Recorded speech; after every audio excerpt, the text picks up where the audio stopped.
Good afternoon and welcome to our webinar, What Would Happen If There Was More Employee Giving? My name is Emily Gross. I am Director of Client Engagement at America's Charities, and I'll be moderating our discussion today. Before we dive in, I have a few housekeeping items to share. First of all, in order to make sure that everybody can hear properly, all attendees are muted for today's presentation, but we will have time for Q&A at the end of the webinar. We encourage you to enter any questions you have during the presentation by using the questions section on GoToWebinar. We're also recording this presentation and we'll make the recording and slides available on our website once wrapped. In addition, we invite you to join our conversation online using the hashtag #ChangeStartsAtWork. All one word, change starts at work.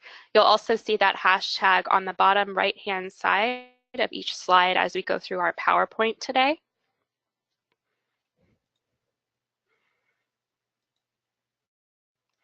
So this presentation is part of an educational campaign that we launched last month called Saving the World One Paycheck at a Time.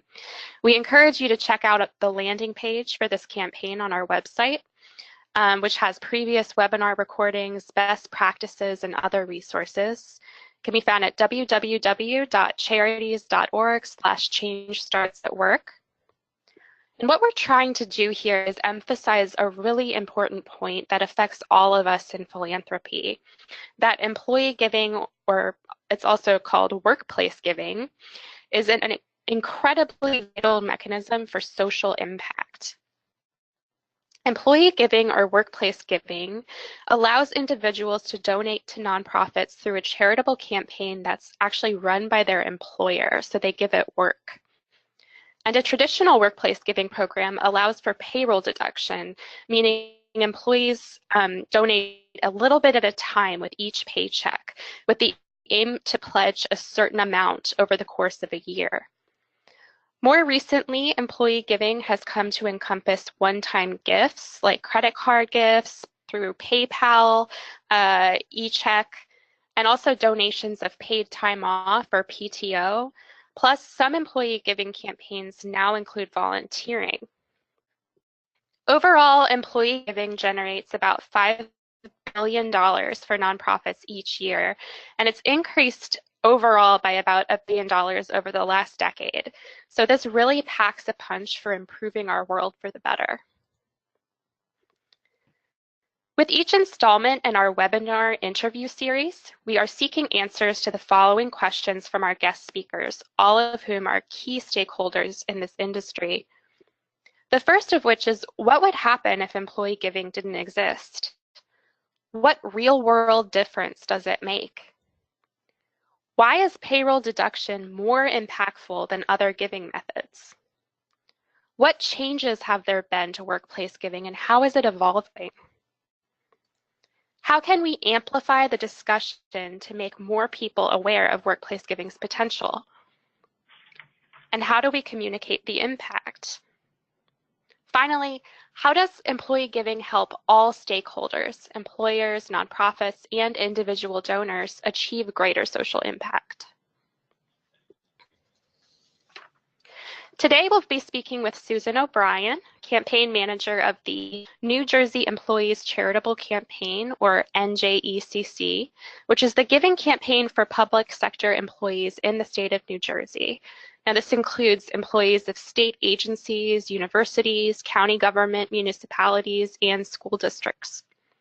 Susan has been running this campaign for 15 years. She coaches, mentors, and trains all levels of state and local government, serving as a liaison to over 120 state and local agencies. NJECC has raised nearly $50 million for charitable organizations since its inception, so we look forward to hearing from her today.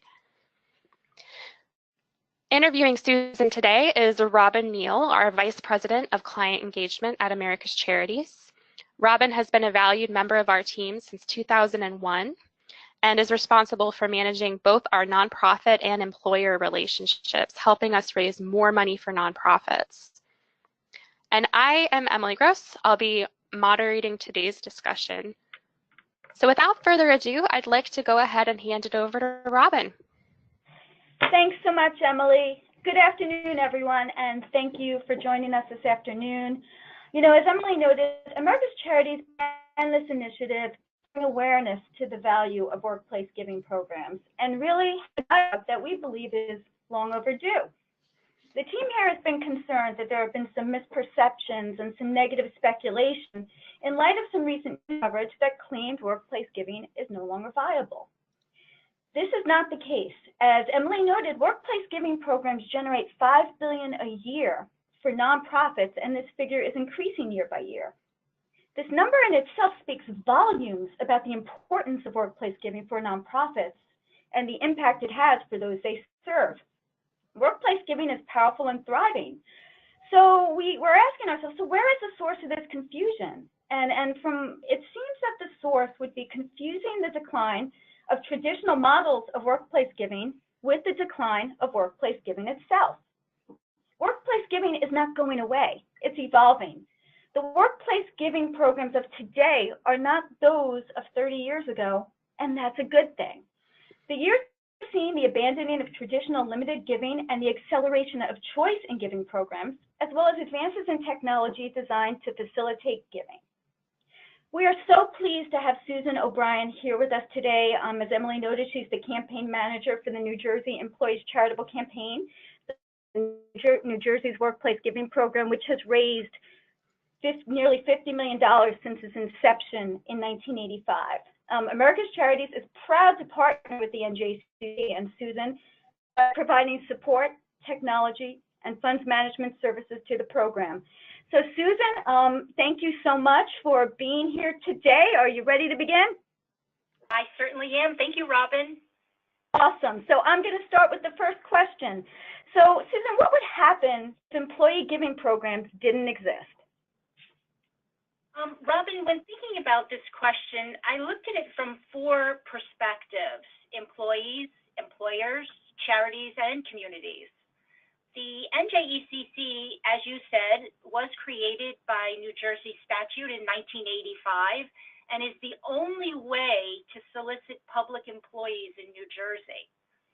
This is the primary vehicle for public employees to give to a charity. So that being said, there would be no workplace giving for public employees if employee giving programs didn't exist. Employees would really lose an easy way to make charitable donations through payroll deduction. Employers would miss an opportunity to offer employees a valuable benefit and key element in corporate social responsibility programs. Charities would lose a source of income from workplace donors, which really would be difficult to replicate through other giving channels, such as direct donations or fundraising events. Smaller local charities that do not have the budget to advertise would lose the opportunity to have the public sector audience and learn about good quality charities. Charities, I think, would also lose the potential of being introduced to new donors through giving programs, both by being in the campaign and its marketing materials, and by participating in campaign events, such as kickoff events, agency fairs, lunch and learns. It gives nonprofits the opportunity to engage with employees in the workplace. Robin, if workplace giving were to go away, communities lose the connection. They would lose the money to support programs such as summer camps and scholarships for underprivileged kids, nature preserves. Charities would have to come up with funding from other sources. Staff would spend time going out to solicit donations. So really, without workplace giving, we lose the tools that connect individuals with nonprofits. People know about charities that have a marketing budget. They know the ones that are on TV because of the crisis or a news bulletin, but they would never know the charities local, right in their backyard, doing a tremendous amount of work in their communities. These are the charities that really need the money most from workplace giving campaigns. Yes, Susan, yeah, thank you. As you noted, the impact of these workplace giving programs is tremendous, and your points illustrating what would happen to each of the key stakeholders, the nonprofits, the employee donors, the employers, and the community at large is really just staggering. I've said this to a few people here, but I really analogize the impact of these giving programs to that of George Bailey and It's a Wonderful Life. I mean, it's so critical and touches and benefits so many lives through the funding it provides and the experience it provides to the donor or the employers, the nonprofit, and their communities. Workplace giving is truly a quiet force in the sector that yields results and impact that's really anything but. And Susan, when you talk about the benefit to the community at large, I keep going back to this thought this winter during the government shutdown. During this time, the federal employees who do have the opportunity to donate through their giving program, the Combined Federal Campaign, they found themselves in need of the very support and assistance that they had, that provided by organizations that they themselves helped support. So it all really came full circle for me. Robin, so, sorry? I was just going to say we saw something similar when Hurricane Sandy hit in New Jersey. A lot of the local charities were called upon by people in communities that really needed the services that at one time they didn't think that, but they support year-round. Absolutely. It's amazing. It's just amazing. Thank you. So Susan, I'm going to go to the next questions. And since the next two questions really complement each other, if it's okay with you, I'm just going to combine them. What real-world difference does it make when employees give to workplace giving programs as opposed to other fundraising methods like Facebook, GoFundMe, or Text to Give? And then the other question, which is complementary, what makes recurring payroll deduction giving more beneficial to charities, employee donors, and employers, as opposed to other one-time donation payment methods such as credit card, PayPal, and check? Well, Robin, I think donors are more likely to rely on trusted charities. Workplace giving campaigns such as the NJECC, we're governed by the state statute and regulations, and there's a specific vetting process for charities to be included in the campaign. So employees can really give with confidence knowing that the charity has met certain standards. And giving through payroll deduction is a key benefit of workplace giving campaigns. It's extremely easy for employees to give, and they can choose to be acknowledged by the charity or remain anonymous. The choice is theirs. Plus, employee donations can be spread out over the course of a year. Giving a little bit of money over a longer period of time adds up to something significant. So the convenience of giving through payroll deduction tends to be much higher than the impulse giving. For charities, receipt of the donations is very streamlined because they receive one payment and a corresponding report of donors, making workplace giving income easy to process for them. Donations received from workplace giving campaigns are sustainable, they're secure, and they really provide a low-cost way to fundraise for nonprofits. In addition, charities may have the opportunity to raise awareness about their cause through campaigns, marketing efforts, such as events and websites and brochures. The charities can really and should promote their participation in the campaigns to their existing donors, which could lead to additional income if donors choose to add workplace giving as another form of support. Another thing for charities, the donations tend to be larger when they're made through payroll deduction than a one-time gift. The Give, the GoFundMe, the peer-to-peer fundraising reach donors in a non-traditional way, and it's growing and on the rise, especially for natural disasters, or if a community member is in need of help, or there's an event going on. So these fundraising methods to me, are a quick impulse giving, which doesn't really connect the donor to the charity. And our revenue sources, sometimes they are not always trusted. So payroll deduction is more convenient than the impulse giving. Workplace giving is evolving, as you said, but we still have donors that are not comfortable with technology and giving online. So those donors tend not to use credit cards or the PayPal online. Susan, you hit on so many key points here. You know, the vetted nonprofits that the New Jersey donors and donors can trust year after year, the ability for the nonprofit to market itself as well. Two other things that you said really resonated here with me. It was the ease of payroll deduction in the workplace and the ability to forge a connection between the donor and the nonprofit. You know, workplace giving is a great vehicle because it is convenient and it makes a gift easier for a donor to absorb. You know, I think about, you know, what I give personally through workplace giving, and if I had to write a check for that amount, it would be totally daunting. You know, donors are able to give more seamlessly since it's coming out of their paychecks and it's having this tremendous impact without them really feeling it. And you are right, the amount they give winds up being greater than an isolated donation as a result, and therefore the impact is even higher. And as you know, you had said that the gifts are larger, and that's definitely the case. Workplace giving programs result in an annual gift that's typically 5 times higher than someone that gives a one-time gift through an annual fund program. And we've also found this to be true in the workplace giving programs that we manage at America's Charities. We've seen a 10% year-over-year increase in the dollars that we're able to generate for our nonprofit members and other nonprofits. And as a result of these larger recurring donations, you know, the nonprofits can be more strategic and they can determine how to use these funds since they're not restricted as other sources may be. And you know, you also did note that it's challenging for nonprofits and donors to that give through impulse donations to connect with the donor, and workplace giving and recurring donations gives the opportunity for the nonprofit and for the employee donor to develop and forge a relationship and hopefully establish an ongoing connection. Absolutely. So Susan, I'm now going to ask you, because since you've been in the space for such a long time, what changes, you know, for better or for worse, have you seen in workplace giving over the past 5 years?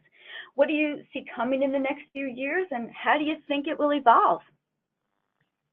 Well, I see more workplace giving campaigns, especially in the private sector, have become open campaigns, meaning employees can choose any charity they want to support, not only the United Way as it was many years ago. One of the key changes that's taken place in the public sector campaign in New Jersey is that the number of the campaigns is decreasing due to consolidation. Now, giving is still offered to the same number of public employees, it's just fewer campaigns. So when the statute was created back in 1985, the regulations allowed for the state campaign to be run separate from the county campaigns. Same regulations, everything was the same, but the local United Ways fiscally managed the 21 county campaigns in New Jersey, and the state campaign was managed separately. All but one county campaign has merged in with the state campaign, and we're now run by one fiscal manager.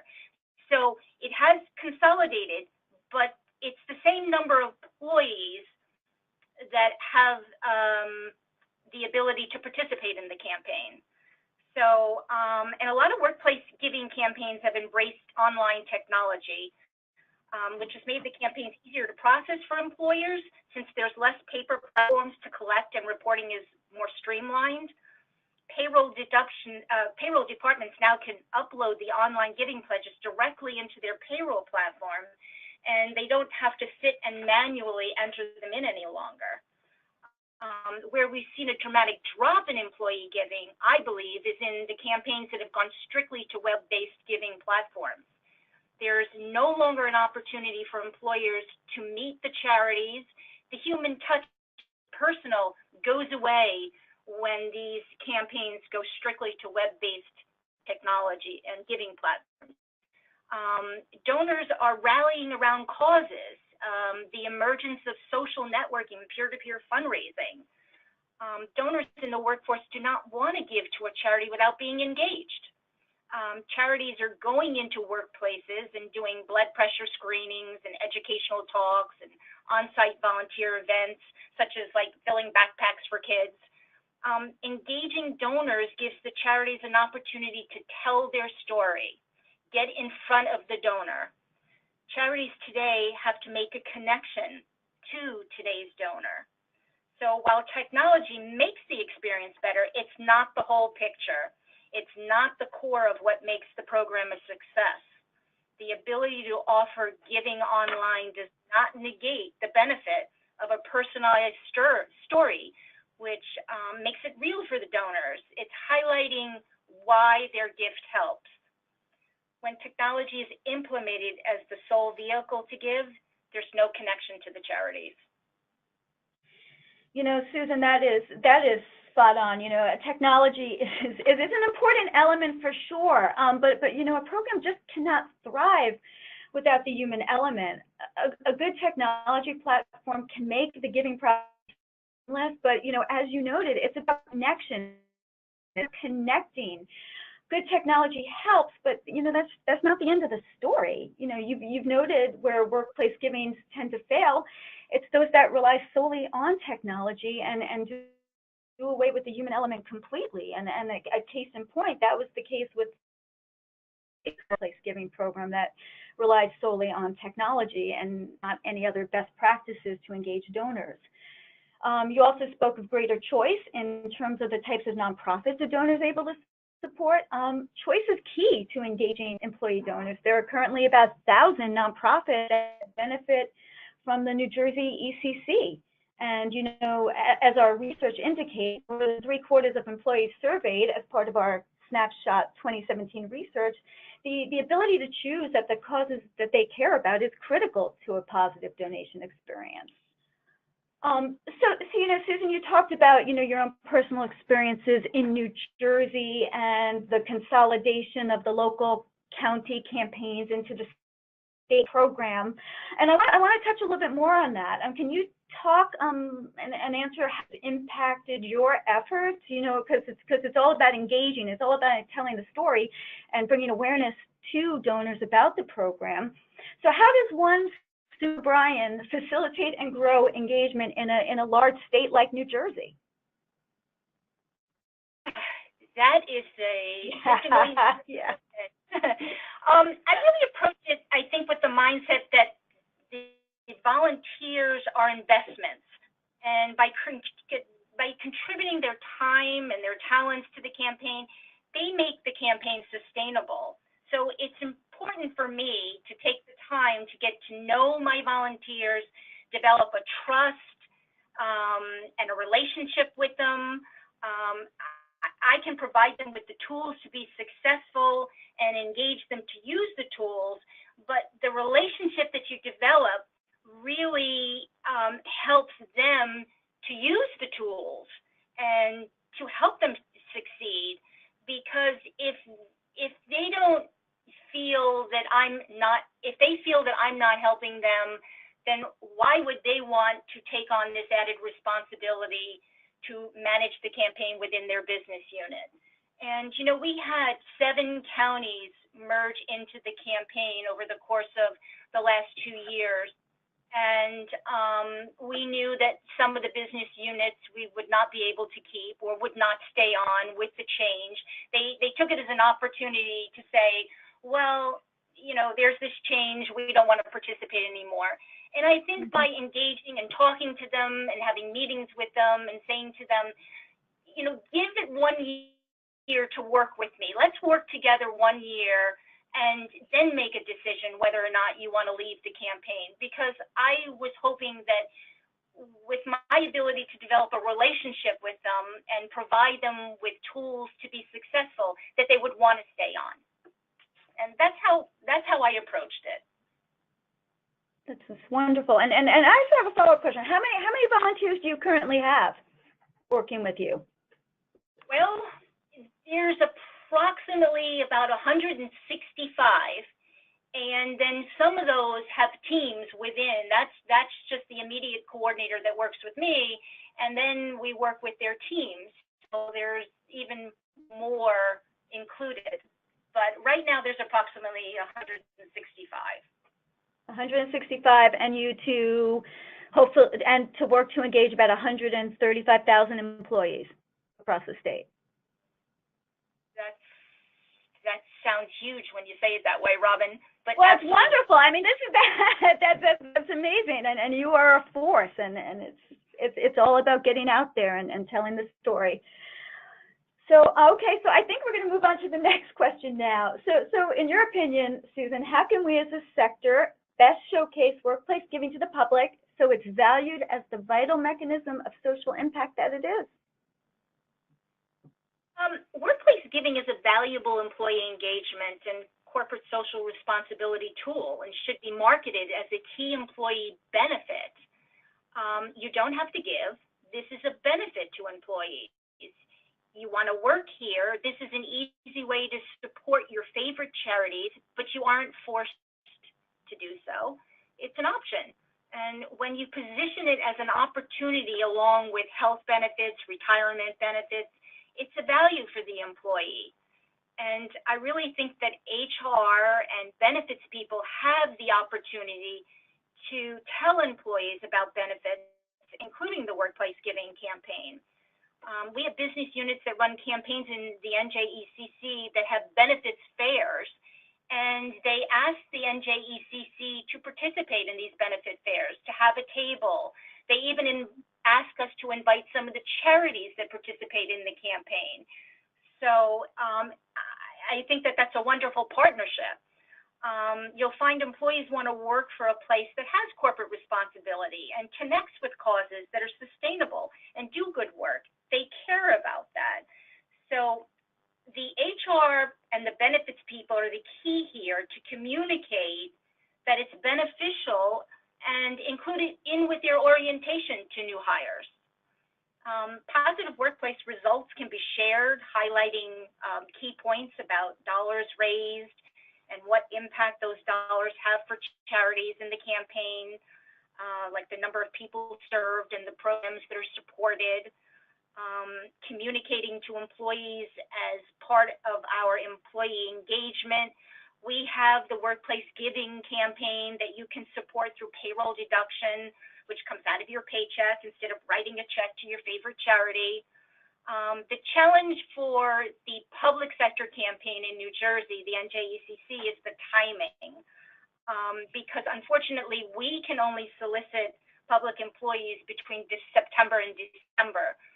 So in order to take advantage of an opportunity to educate new employees, we developed a new hire brochure that is being included in new hire information packets. So these are for the employees that are hired between January and August. We cannot solicit them. They cannot participate. They can only be involved in the campaign or give to the campaign through the open period of September through December. So we worked around it, but that is really the biggest challenge for New Jersey with the timing.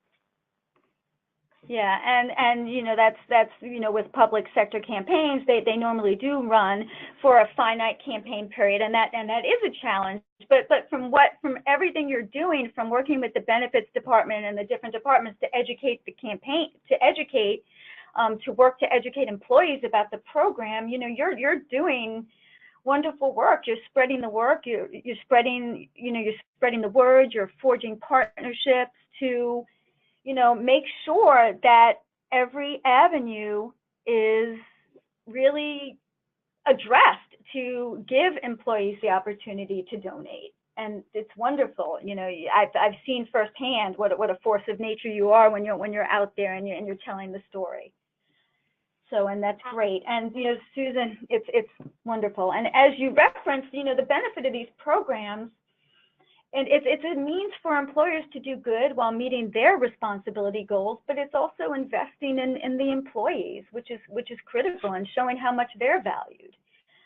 Regarding the expectation of employees, our research reflects that nearly 71% of workplace donors want to work for employers that have missions and values that align with their own, And nearly 6 in 10 workplace donors state they want to work for employers whose culture supports giving and volunteerism. And, you know, creating all these materials and getting it out there is it's amazing work, really is. And Robin, also, I might add that many of the volunteers and my coordinators for the business units are HR people and benefits people that are running the campaign. So they have the perfect opportunity. They are my liaison to the business unit, as well as they're the HR person.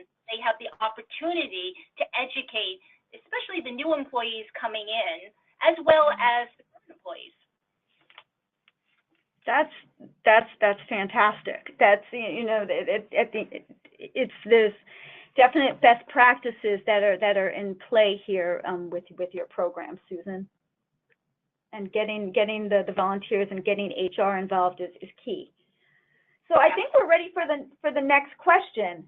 So beyond the benefits of workplace giving as a charity fundraising mechanism, how else does workplace giving help nonprofits and employers streamline and accomplish their social impact goals?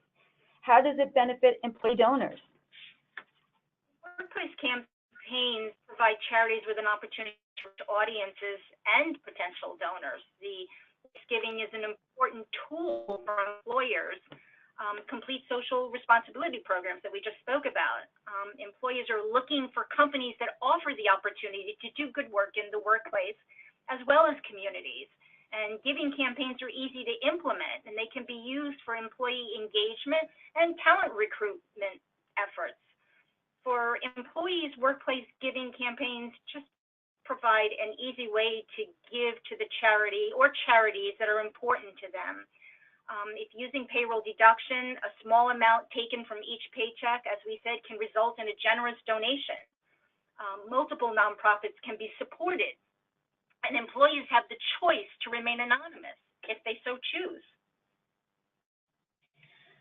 Susan, you know, I want to thank you. I want to. There's one thing I want to point out, and it's about the NJACC and the work you've done. I know that you've been involved in working with the NJACC for about 15 years.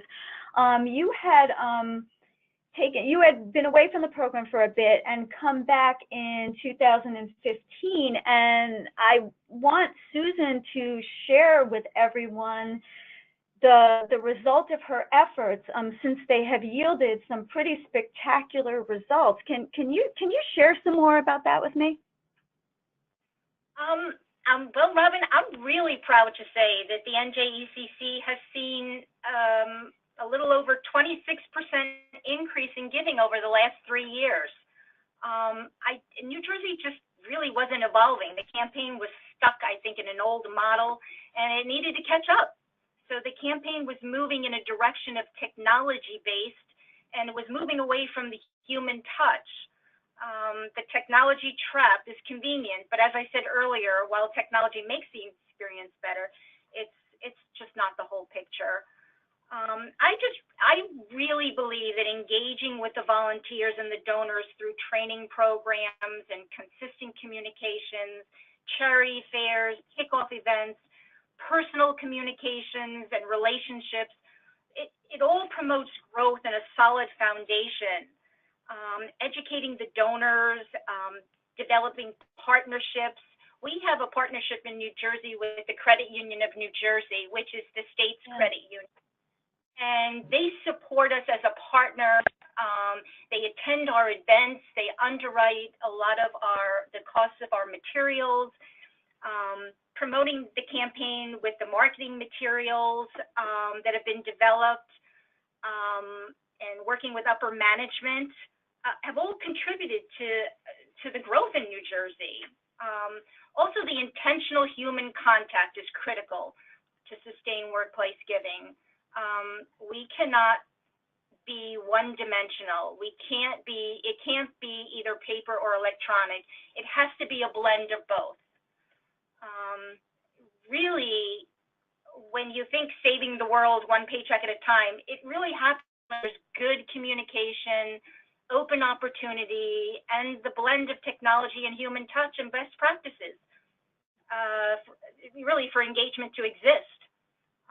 The campaigns are not success. The campaigns that are not successful are those that are not moving along with these changes. And for those that do, workplace giving is alive and well. Thank you, Susan, and thank you for sharing your experiences with us today about the state of New Jersey, which does, use technology, but, but in addition to the technology, it's you and it's your volunteers. It's spreading the story. It's benefiting everyone. So thank you. Well, thank you for having me here today. I really believe that in New Jersey, the campaign has turned around and is moving in a really positive direction. And I don't think it's all on my shoulders. I really think it's a combination of working together with our fiscal manager, which is America's Charities, and working with donors and working with the steering committee and working with government. It's just a combination of everyone coming together and wanting the campaign to succeed. Absolutely. And from seeing, everything that's happened in the campaign, and I've had the pleasure of really having a front seat view for the past few years, it's telling the story. It's involving leadership. It's engaging the employees. It's telling the story. It's having the charities there. It's all of these factors. It's also having a good technology platform that allows the donors to give. It's having other options if donors choose to not give online. And it's really, New Jersey is a really strong example of employing best practices and being successful. So thank you. You. So let me start off with the first question from our audience. So we know from experience that people tend to not give unless they're asked. So this question is pretty key to our discussion today. For any employee giving program to grow, we know it's imperative that employees are encouraged to participate, but we don't want employees to feel pressured. So what are some ways that employers can encourage employees to give without making the employee feel pressured to give? And I think, Susan, if we could hear from you on some ways that you accomplish this in New Jersey, that would be great. Well, Emily, a couple of things come to mind, but a few specific business units that I know run really good campaigns. And the key to their campaigns is the upper management support, whether it be the president of the university, the commissioner, or the county executive. And when they endorse the campaign and they support the campaign, it makes it really easy for the volunteer who's managing the campaign within that business unit to kind of have some fun with it. And I encourage that a lot. We have some business units that get a competition going between the departments or the different schools within the university. We have some that request that we bring a recipient of a charity that has assisted them to talk about how what the impact of their donations are. And when you do that, the employees become more invested in the campaign. So I think it's a way to not pressure employees to give, but the element of making it fun and having different kinds of events, I think to support the campaign, it makes it very visible for employees without feeling that they have to give or they're being pressured to give. Those are just some ideas that I think to be successful. Yeah, I think that's really key when you talk about the nonprofit interaction with employees. One kind of follow-up question to that from our audience that's specific to, I guess, incentivizing further. So how do you offer incentives for different departments for their fundraising efforts? For example, if they raise a certain amount, do they get to participate in an event? So I think you kind of touched on this already, but if you could kind of unpack that a little for us of what kinds of incentives are offered during this campaign to help incentivize or encourage employees to give. Well, because of the ethics laws in New Jersey, I cannot offer any incentives for anyone to give in my role. Okay. But within certain business units, some of them are allowed. In New Jersey, every state department has an ethics officer. So some officers are a little bit more lenient. Some interpret the ethics laws a little different than other departments. So for example, one department, if you give between a Monday and Thursday of this week, on Friday your name goes into a hat and you might get a premier parking space, or you might have lunch with the commissioner, or your name goes into for a raffle off of giveaways that I give to the coordinators from all the charities. I ask the charities to give me the giveaways that they create, and I give them out. So they can do within their business unit. Some of them have a little bit of flexibility, others not so much, and they can't offer any kind of incentive. So it makes it a little bit more difficult for them to get creative. Interesting. And that's, that is interesting because it also informs, I guess, the difference, some of the differences between public sector campaigns and private sector campaigns, and maybe gives some other public sector campaigns on the call some ideas for ways that they can engage employees without, overstepping that ethics rule. Great. And it comes also too from, if they get involved, sometimes upper management will go out and buy a bunch of $5 gift cards to Dunkin' Donuts or, Barnes and Noble or whatever. And if they donate them to the campaign, then they're allowed to give them away, and the coordinators get creative with the incentives to get one of them. So again, that is within the business unit. It's unfortunate, though, that I cannot provide any kind of incentives. Right. But hopeful that, that management can get creative and still work within the rules. So that's very encouraging. And as I said, some of the departments have very lenient ethics officers and allow it, whereas another department will not even allow the giveaways, even though they're being given away to not only the public sector, but anyone in the public can receive these from the charities. So there's no reason why a state employee cannot accept them, but some ethics officers will not allow it. Well, good to know. And I think, this also speaks to so there's obviously, hopefully there is a lot of diversity in our workplaces today as far as, no two donors are the same. So I guess the good common ground that you tend to find, Susan, when running your campaign, traditionally we've been talking about events and things like that. So that nonprofit touch. So events are still worthwhile for nonprofits to attend, I'm assuming, correct? I mean, this is a common question that we get from our nonprofit members is, is it worth it for me to come to an event, and what will I get out of it? And I get the same question all the time from a lot of the charities participating in the campaign. And my answer is, you have an audience, a public sector audience.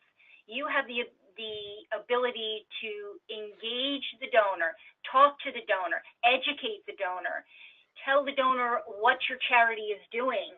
And it's so important because a lot of donors don't know exactly what charities are doing, certain charities are doing. and it gives the charity the opportunity to explain what it is that they do, whether it be a local charity, a national charity, or a charity that works internationally. So I think it's critical, and I tell them all the time it's a benefit, and I don't see why a charity would not want to speak to donors. Mm-hmm. And there's a lot of events that take place in the state. Mm-hmm. And so there's a good opportunity to engage the employees. That's all great to hear directly from the source, I think, for our nonprofit partners, that, you know, it may be worth that investment, and that having that touch point is still so valuable, especially in this age of technology. So thank you. And thank you both, Susan and Robin, for this incredibly valuable discussion today. I know that I've learned a lot just listening in. So with that, we'll go ahead and wrap up today's discussion. I just want to remind everyone that this presentation is part of our series, Saving the World One Paycheck at a Time. More information can be found on our website, charities.org/change-starts-at-work. The recording of this webinar will also be made available afterwards on that landing page. Please continue to promote our campaign on social media through Change Starts at Work, #ChangeStartsAtWork. If you have any questions about the campaign or are looking for additional resources, you can contact us at clientsolutions@charities.org. And please stay tuned for our next interview, which we have scheduled for May and will be announcing soon. Thank you so much. Have a great afternoon.